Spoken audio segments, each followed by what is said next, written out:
During a vacation I paid for, my husband's niece blurted out, "You're just his wallet. We don't even like you." My husband said nothing as they all chuckled. I silently left the dinner table. Weeks later, the family group chat blew up when pictures of their new landlord surfaced online. People zoomed in on the name. Last summer, I covered all expenses for a family trip, flights, rental homes, every single meal. It wasn't cheap. We spent a week in Charleston, South Carolina. My husband, James, brought his family, his niece Alyssa, her boyfriend, his sister Claire and her 2 sons, even his cousin and his wife. I hoped it would be a chance for everyone to relax and connect. I thought it would create good memories. It didn't. I'd always felt a bit strange around James's family. They never outright attacked me, but they made me feel like an outsider with their polite smiles and passive-aggressive remarks. I foolishly believed if I just kept showing up, being kind, and handling everything, they'd eventually accept me. That was a mistake. On the 3rd night, we went to a seafood restaurant by the water. I remember the pleasant breeze, and for a moment, I thought, okay, this is finally going well. Then Alyssa, James's niece, leaned across the table, looked me dead in the eye, and said, "You know you're just his wallet, right? We don't actually like you," and they all laughed.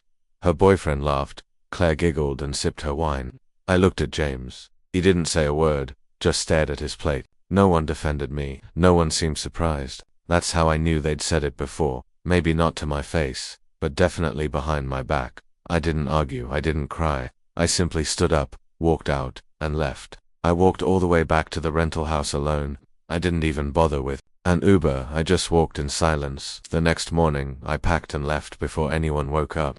I booked an early flight and went home. James didn't follow me, he didn't even call for 2 days. I let it go to voicemail. When he finally returned a week later, I told him I needed space. I wasn't ready to talk. What I didn't tell him was that I'd already begun a different process. You see, before I married James, I owned a successful business. I sold my company 4 years ago and made a lot of money. He never really asked about it. He was just happy I was good with money. After that trip, I met with my lawyer. We reactivated my old business name under a new LLC, El Margulis Holdings. I transferred a few million into a new account, completely separate from anything tied to James. Then I started looking for property. I knew Alyssa and her boyfriend lived in a rundown apartment in the East End of Pittsburgh. I also knew Claire rented from the same landlord. After some quick research, I discovered the building was for sale actually. 3 of them were. The same owner was trying to offload them quickly. I bought all 3 cash, no financing needed. 3 months later, I sent new lease agreements to all tenants. Rent was going up, not illegally, but to market rate. It was still lower than newer places popping up nearby, but double what they'd been paying. That's when the group chat exploded. Photos of the eviction notice taped to Alyssa's door, screenshots of the Zillow listings. Someone sent a photo of the new ownership letter and zoomed in on the business name, El Margulis. They knew. It was me. Now they wanted to talk. James called me non-stop. Alyssa sent a lengthy message filled with fake apologies. Claire emailed me, pleading for understanding, claiming her kids didn't deserve this. They all wanted me to be the bigger person. Funny, no one cared when I was just the wallet. I didn't answer any of their calls, I just watched. They tried everything. Alyssa posted vague messages on Facebook, complaining about being punished by a bitter gold digger. Claire jumped into the comments, railing against rich snakes who ruined families. James didn't say anything publicly, but he emailed me a long rambling message. He claimed he didn't know what to do at dinner, that he was in shock and didn't want to cause a scene. He said he was sorry that I overreacted and that this power play was going too far. Too far. When they humiliated me in front of everyone, that wasn't too far. Here's what they didn't know. Before I sent out those lease agreements, I had cameras installed in all the common areas, hallways, entrances, the lobby. It wasn't illegal. Tenants signed the updated terms when the building changed hands. I just wanted to see what they were like when they thought I wasn't watching. I saw everything. Alyssa trash-talking me to neighbors, calling me crazy, saying I was obsessed with her. Claire yelling at the building manager because the laundry machine ate her quarters. Her oldest son kicked over the recycling bins and laughed about it. They hadn't changed. Not one bit. No guilt, no growth. So, I pushed harder. I hired a professional property manager. No direct contact anymore. All issues went through the new system: late rent, automatic fees, noise complaints, warnings, second violation, termination of lease, no exceptions. Within 2 months, Alyssa was served not an eviction, She left before it came to that, but not before trashing her unit. Holes in the drywall, broken cabinet doors, cigarette burns in the carpet. She thought I'd absorb the cost. I didn't. I sued. She didn't show up to the first hearing, and the judge issued a default ruling in my favor. She owes me over $4,000 in damages. She can't rent anywhere decent now without that showing up. Claire tried to stay longer. She cried to the property manager, claiming her boys needed stability. But she kept violating rules, smoking indoors, throwing trash from the balcony, fighting with neighbors. She got 3 warnings, then she was kicked out. James still lived with me through all this, but we barely spoke. He acted like we were just navigating a rough patch. Slowly, I stopped correcting him. One night he walked into the kitchen and said, "I think they've suffered enough. Maybe it's time to ease up." I didn't even look at him. "They said I was just your wallet," I stated. He went quiet. "That's not what they meant," he muttered. "No," I said, "it's exactly what they meant. And you didn't say a damn thing." He didn't reply. That's when I knew I wasn't just done with them, I was done with him. A week after that kitchen conversation, James came home, and the locks were changed. I'd waited for him to leave for work and had the locksmith on standby. I packed every last one of his belongings into boxes and left them in the garage. I didn't even need a reason. The house was in my name. I bought it before we met. He stood at the front door like a lost puppy, knocking, calling, sending texts. I didn't answer. When he finally reached me through my lawyer, I was clear. I wanted a separation. No assets were shared. I'd kept everything separate from day one.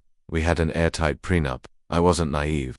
I'd seen what happens when people fall blindly in love. I wasn't going to be one of them. Still, I wasn't expecting what came next. Turns out, James had been taking small amounts of money from one of our joint credit cards. Nothing major: gas, dinners, hotels. I'd thought he was just living frugally. During the separation, then I got a call from the property manager of one of my buildings.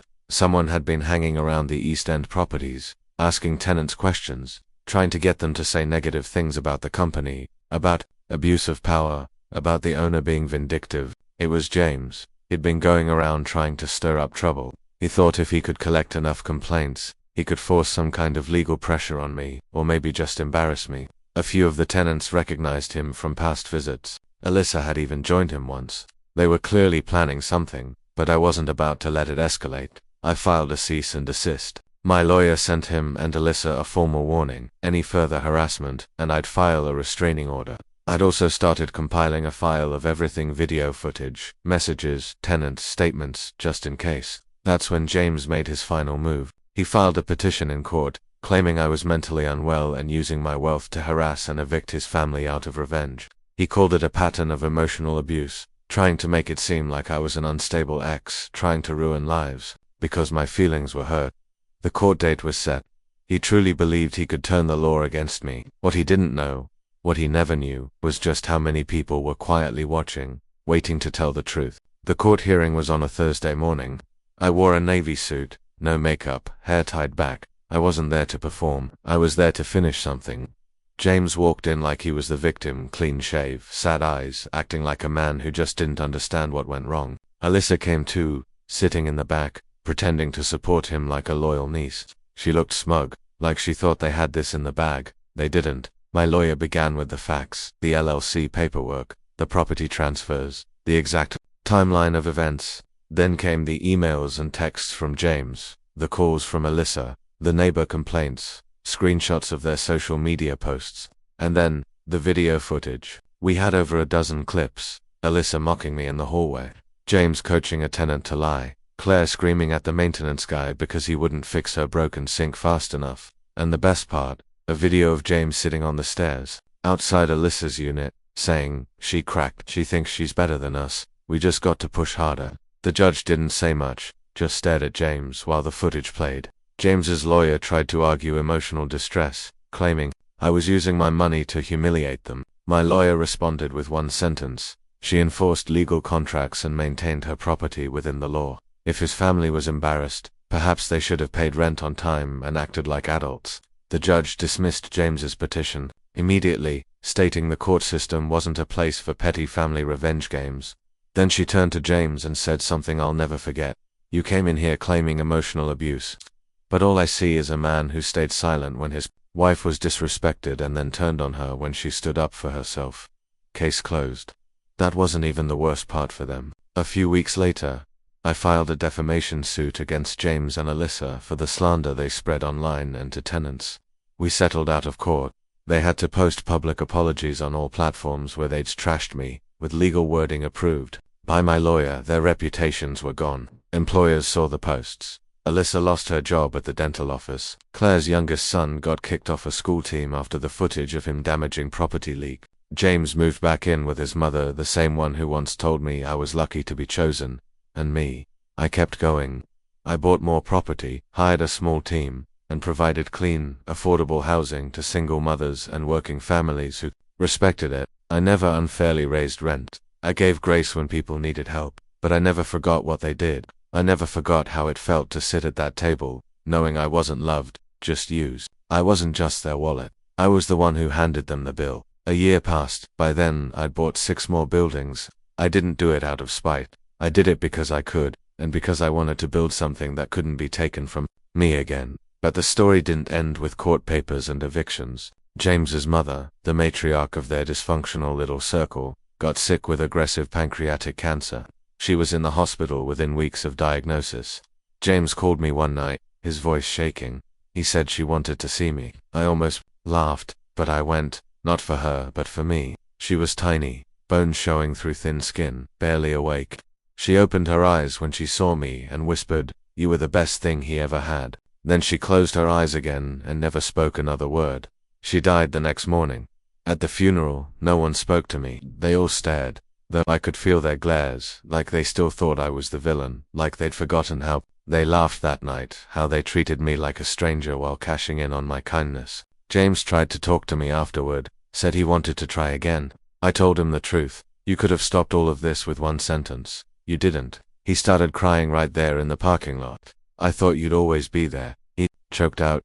You were the strong one. I was, I said, but not for you. I left and didn't look back. But here's the part I don't always share. I changed after all this. I became tougher, sharper. I don't trust as easily. I don't let people get close the way I used to. I still help people, but I never expect anything in return. Sometimes that leaves me feeling lonely. Sometimes I miss who I used to be, soft, hopeful, open. But then I remember that night in Charleston, James's silence, Alyssa's laugh, that feeling of being utterly and completely alone while surrounded by people I'd given everything to. And I remind myself, I didn't lose them, they lost me. And I'm never giving them a second chance to do it again. It's been 3 years now. People still whisper about what happened, especially in their circles. James's family doesn't talk to me, and I don't lose sleep over it. Alyssa moved out of state. Last I heard, she was working at a strip mall salon in Indiana. Still couch hopping, still blaming everyone but herself. Claire lost custody of her youngest after a CPS report, not from me, but from a neighbor in one of my buildings who heard the screaming through the walls. I had to testify. I didn't want to, but I did. I told the truth under oath. James, he never bounced back. He tried dating again, but it didn't last. Turns out, once the money's gone and the house isn't his, there's not much left to offer. He sells insurance now, lives in a rented basement apartment in Mount Oliver.